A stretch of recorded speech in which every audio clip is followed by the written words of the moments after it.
prepared a statement. I didn't exactly know what the format was going to be. We've been in panels all week as Seaside candidates, so I was kind of expecting that to some extent. I'm going to go ahead and I'll at least start with that and then kind of open it up with some more of my thoughts.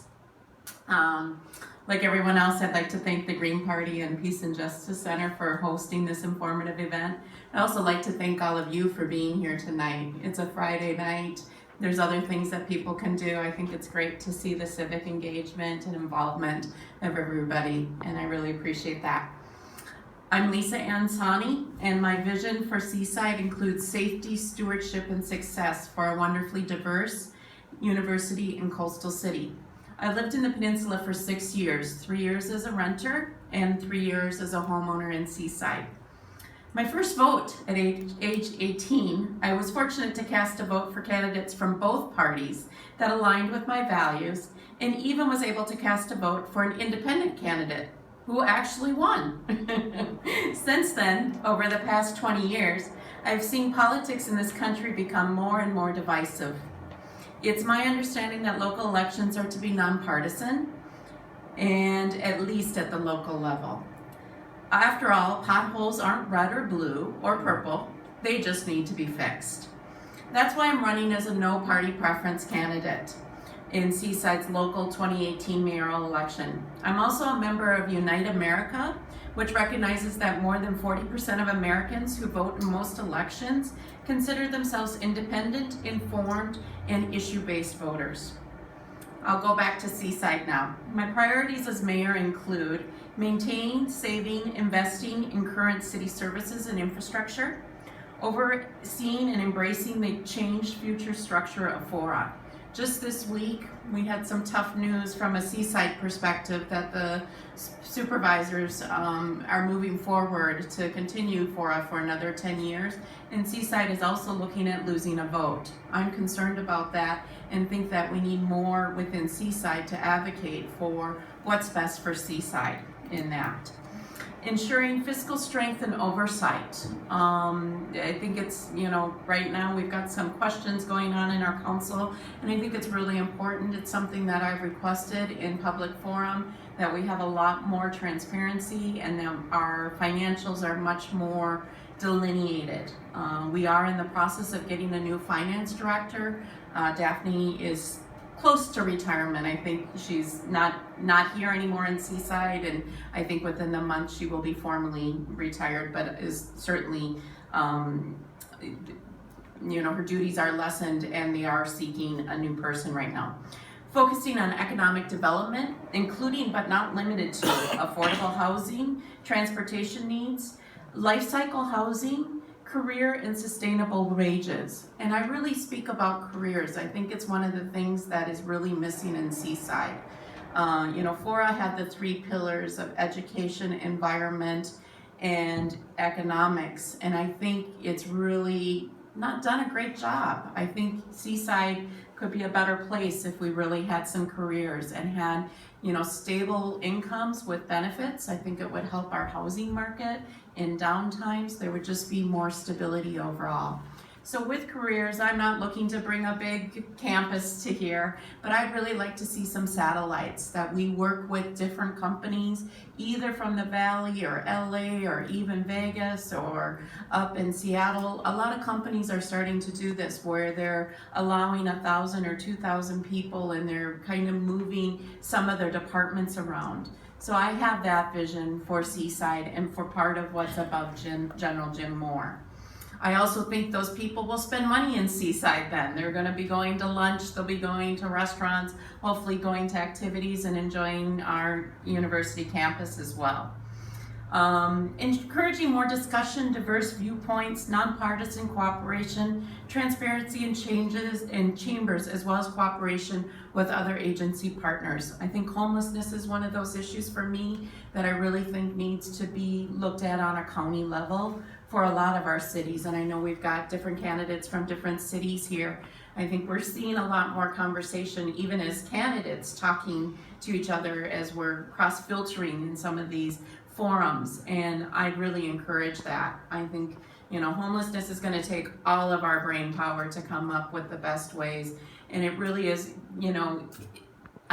service intensive to really work together. So I think at this point for me, I see it being placed with the county, but also then having different people from the different cities being involved.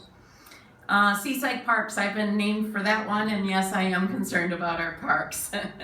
I would like to have our parks and public spaces updated, planned, and maintained. I am concerned that we are looking at spending $7.4 million on one park, Catino Park. It's $5.4 million, and then we've got another $2 million in financing over 28 years. And I'm really concerned about what that does for affordability, what that does for Seaside as a whole. I've been a strong proponent of parks, so please don't think that I'm not for investing in parks.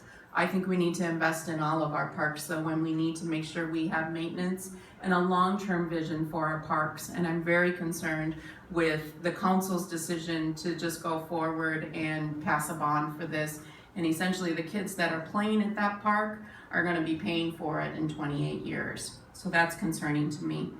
And attracting and driving visionary, diverse, sustainable, responsible development for Seaside. I think, we've got lots of space and land. There's certain things. I know we've got our general plan and we've done some visioning, but really looking at that and working with that for what Seaside wants. I think life cycle housing is part of that. I definitely don't think we need all the same houses, and I think that leads to having houses for our university students as well as our seniors. It's very possible there are people that don't want to have to maintain a home anymore and would rather be in a different environment. I know that many of my grandparents ultimately moved and had different housing options. It's something that we're really lacking in Seaside, and that hopefully we can bring in the near future. I'm running for mayor of Seaside to provide a different approach and way to ensure Seaside's success, as well as providing greater transparency in business knowledge and financial oversight to the many upcoming transactions Seaside will be grappling with in the near future, as well as long-term investment decisions for both Seaside and the peninsula. I have a background in human resources and organizational change management. I often am going into companies and nonprofits and helping them with what's your vision and where are you going and how can we help you get there. Sometimes it's aligning benefits, sometimes it's employee training.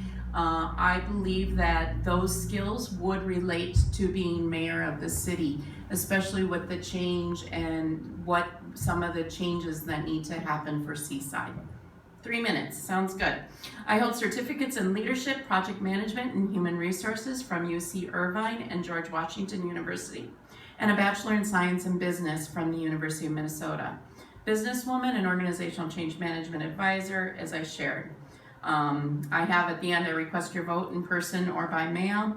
It'd be my honor to serve, ensuring the safety, stewardship, and success of Seaside, as well as the entire peninsula for today, as well as future decades and generations.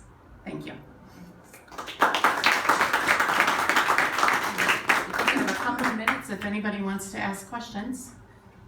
Question back there? I have a question. I know a lot of the candidates are focused on the future and like the empty lots and forward and everything. However, Seaside has had a huge parking problem in many parts of the city to where people are not able to even park close to their home. And it's been brought up that there has been so far no solutions as to how to deal with that. And also, it's just really hard to get around in the city with the, some areas you have to literally almost go out into the middle of the road to see if anyone's coming. Absolutely. And so how would you deal with that, and also how would you bridge the gap between the older generation and the younger people and everybody in between in the city?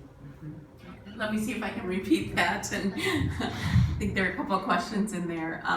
You started with, a lot of people are focused on the empty lots and what's in Fora, but what are we going to do right within the city, and in particular parking concerns and just traversing of streets. And then I'll take your second question after that. For the streets, absolutely. And in fact, I've suggested in public council that we maybe look at one-way streets on some streets. We can certainly look at parking permits to some extent, but that means enforcement. And Seaside has issues with enforcement, so that will need to be part of anything that comes forward.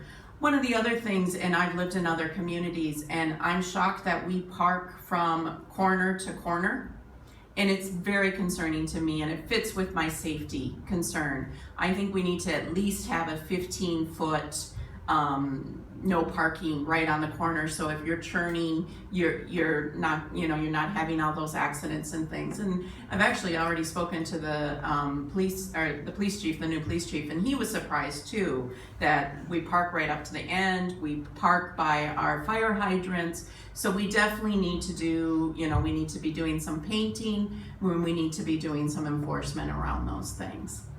That answer your question to some extent? And then your second question was bridging the generations of Seaside, correct? Yes. Okay. Being at the CSUMB forum, it was surprising that I think there were more people over 50 than people under 25. I think it's a good example of how we need to engage as citizens to go up the hill, to say hi, to take in that energy, and to have part of that vibrancy. And then also to bring the students down to the area and have things for them to do. Right now there's not much to do. If I'm a college student, there's not a whole lot going on. So one of the things I've thought of is a food court type situation, either on Lower Broadway. I think we also need to develop on Upper Broadway. But, maybe there's 10 smaller shops, that could be family owned, different types of food. There are a lot of communities that have that. And it's a really fun hub. It's a fun place. There's activities, sometimes there's stores involved with it. And it's a place that people can go. Sometimes there's music, sometimes there's performances, that kind of thing. So those are the types of things that I would be looking to really encourage investments in, and not large developments, but some developers to come in and invest in the community in that way. I see another hand. Do I have time or? Take it. Okay, go ahead, sir. About the homeless, I suggested to a whole bunch of folks that they'll look at Fort Ord. Might that be a possibility? For homeless? Yes. Yeah, I think there certainly are. As John talked about, even for some of the land to look at, we've got a lot of land, so we can develop some of it. We can certainly look at that for tax revenue, but we could also look at certain areas. The buildings, a lot of people would love to see them, redone, and it goes back and forth whether they can be can be updated, or whether there's too much expense in rehabbing them, if there's just too much toxicity already in them. But I definitely think there are, that's certainly an option. MPC has also offered potentially some of their land for tiny homes. That's a new proposal that's out too. So there are, I think as a community, if we come together and we can come up with some good solutions. Thank you. Okay. I can ask you, we can speak to you separately. Okay. What do you think about Measure J? Measure J, I'm all for it. Knowledge is power. We definitely need to, why wouldn't we want to know what's going to be best for the future for our peninsula and for our city? So no question. Yes. Okay. Thank you. Thank you.